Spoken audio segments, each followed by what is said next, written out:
Hello! What's up mga idol? So ngayon, panibagong kagwapuhan ulit tayo mga idols, no? So yung gagawin natin ngayon mga idol is mag-i-enhance tayo mga idol at saka magdadagdag tayo ng design mga idol, background.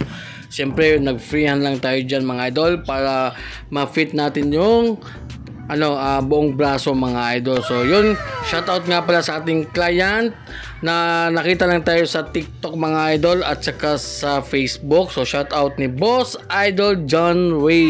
So shoutout Boss Idol. So maraming salamat sa tiwala Boss Idol.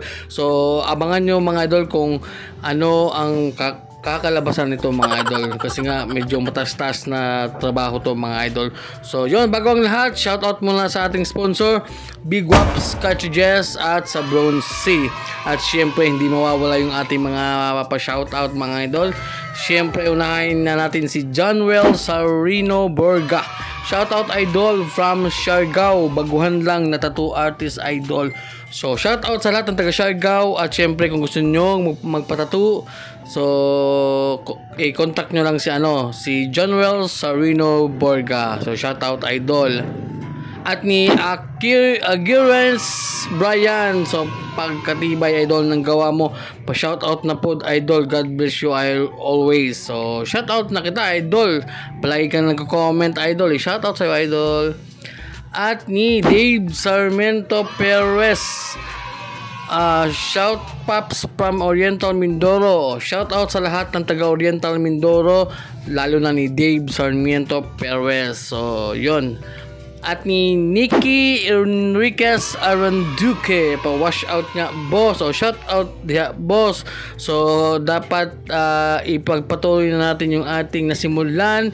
So hihintayin ko yung pagbabalik mo dito idol boss Nikki Enrique Aranduque. So yun lang muna yung mga shoutout natin mga idol, no?